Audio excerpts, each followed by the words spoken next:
Hello everybody, this is the Old Bear with the Old Bear's Den of Bigfoot. Got a story that I got from a gentleman this story comes out of Clinchmore, Tennessee. And the gentleman sent it to me, and it's about 4 pages long.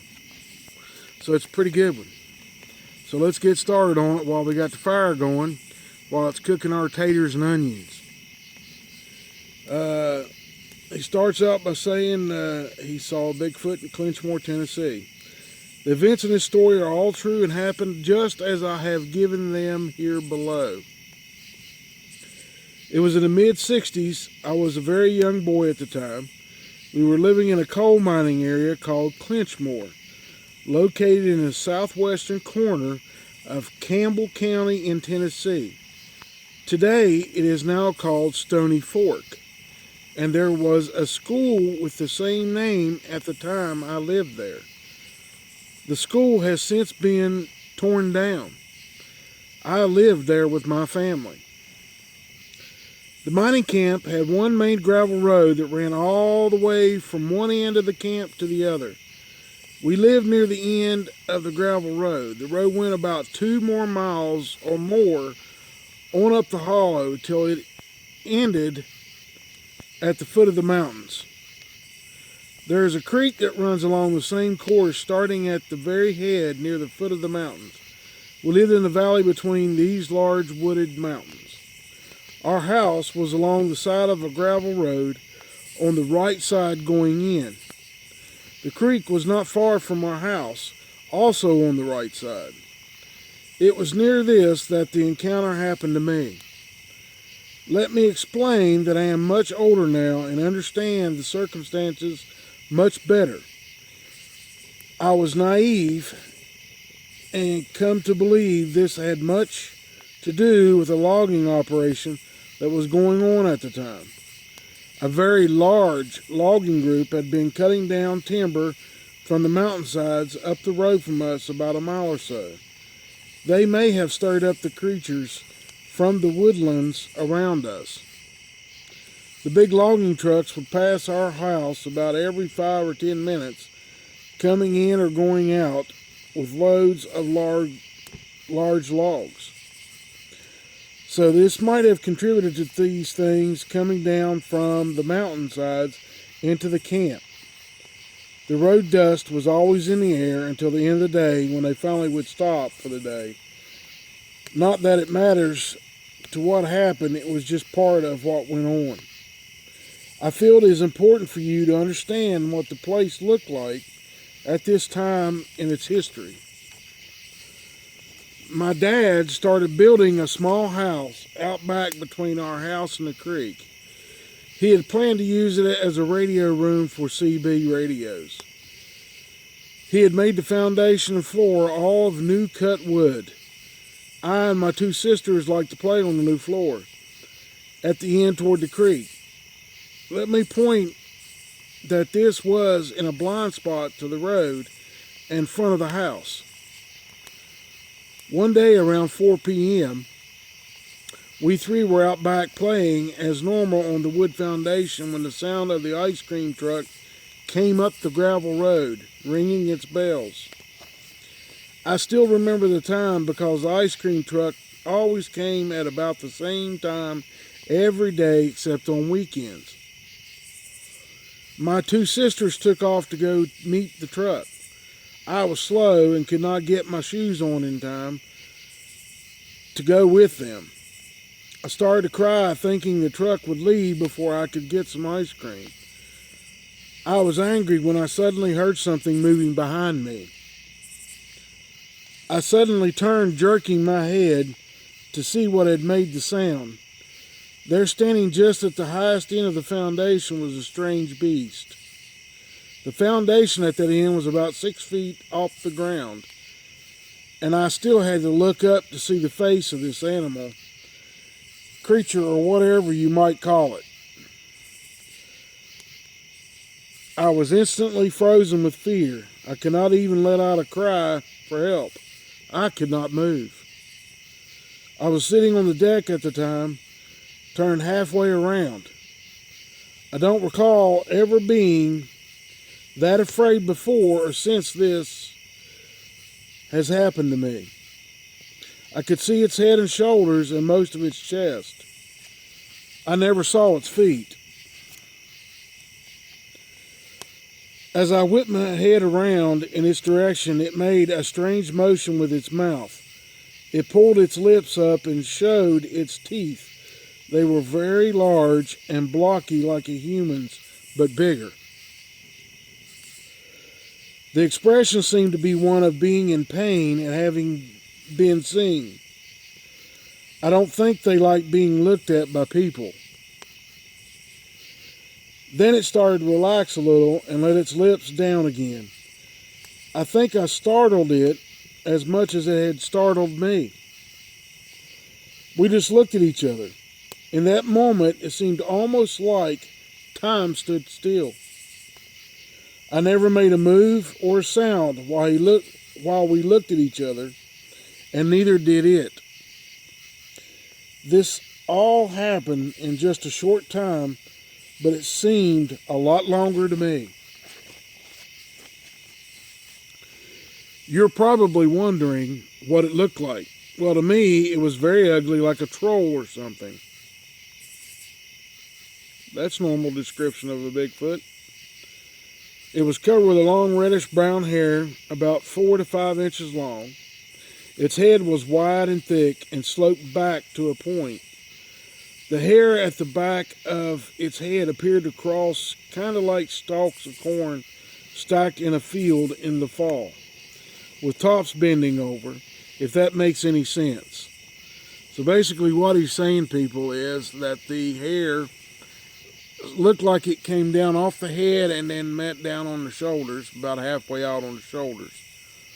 Hence the look of a Bigfoot not having a neck. Because of the muscle structure, the hair was long enough, it come down off the head and it hung across the muscles that's right there on its neck that attaches to the back side of the head.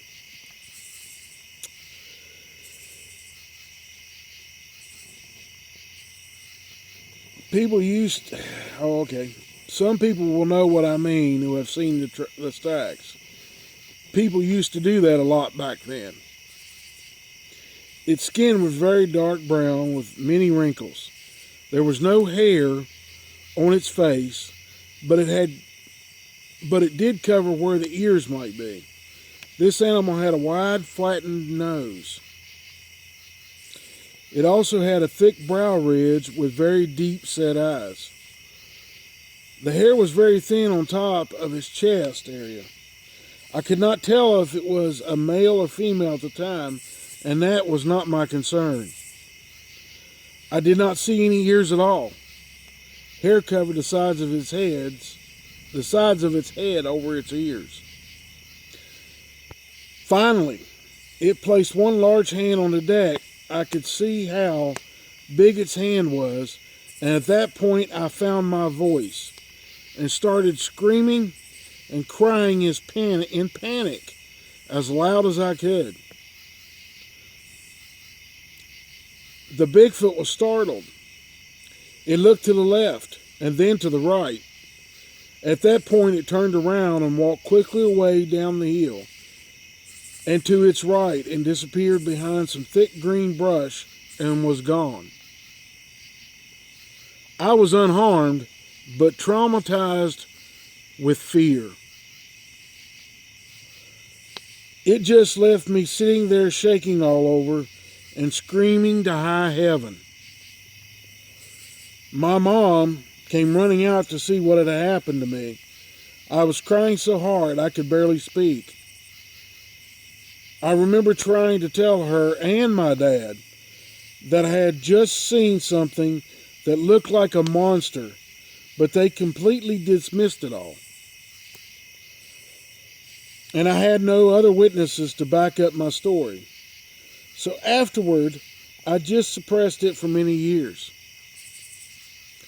This was hard when no one but you knows something like this, and everyone laughs at you for it.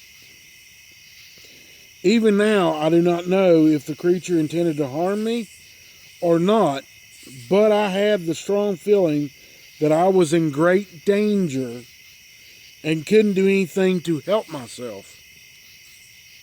Heard that a lot about Bigfoot.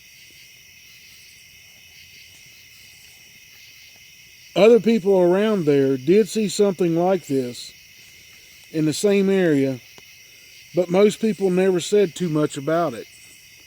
Afraid of ridicule, like we get today. Nobody wants to tell the complete truth about these things. He goes on to say, I remember having bad dreams about this afterward, but I kept it quiet for many years. Then once again in 2011, something happened that made me think back to my childhood, and all the memories came back to me again. He goes on to talk about what had happened to him that brought the memories back. He says, my sister and her husband had taken me to go with them to visit the Pinnacle Overlook on the mountain near Middlesboro, Kentucky. I've actually been there.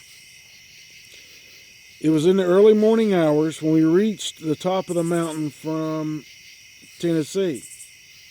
The area was almost empty due to the early hour of the day. We saw a few cars parked but not many people. This was in late March, and the leaves had just came out fresh and green. I had brought a camera and was making all kinds of photos all along the trails. We would stop and make pictures along the way. At some point, I had walked about 100 or so feet ahead of them and was standing still looking down into a rocky gorge below me. I started to notice figures moving down below in the gorge. I wonder what those were. They were all dark from head to foot. Don't sound like people. At first, I thought they were just people walking under the shadows of the green trees. There were 3 of them, all black from head to toe. A small one and a larger one, maybe the mom. And then I saw the last one, which was tall and large for a person. I tried to switch on my camera to zoom in on them for a closer look, but it was too late, just as the last one stepped behind a large rock and was out of my view. I told the others that I had noticed something down there in the gorge. It seemed strange that 3 people would be down there, dressed all in black. Later on, we went back and I learned that there is no trail down there, and it is very dangerous and not accessible.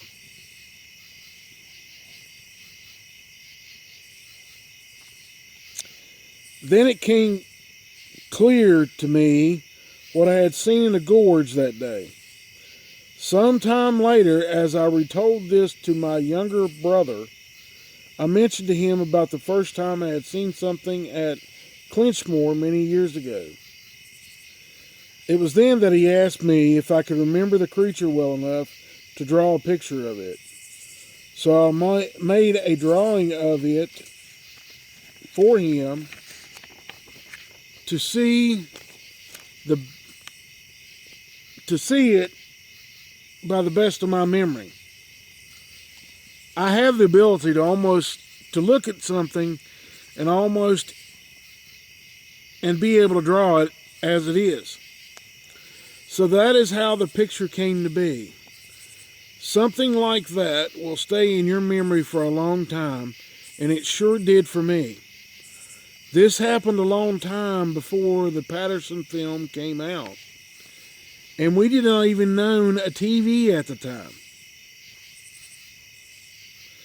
I remember once in a while my dad would cross the creek to watch TV at my uncle's house. All the homes are gone now, along with 2 churches. There is just one old Baptist church left standing. it might still be you might be able to see it on the Google Earth Street View. The area has now become a part of the Wind Rock State Park for four-wheeling. I am 59 years old now, and if someone thinks this is a myth, I don't care. I don't need to prove anything to anyone. So this is where my story ends. I hope that it was not too long. Well, no, your story's not too long. We've put up videos that have lasted over an hour and a half. Doing a live show, we don't worry about the time. Whatever time it takes to tell the truth is what we put on here. So people, this happened back in the 60s in Kentucky, and it was before, and the boy didn't even know what it was, and it was before he ever saw the Patterson and Gimlin film. Probably not until the 80s. 20 years. So leave me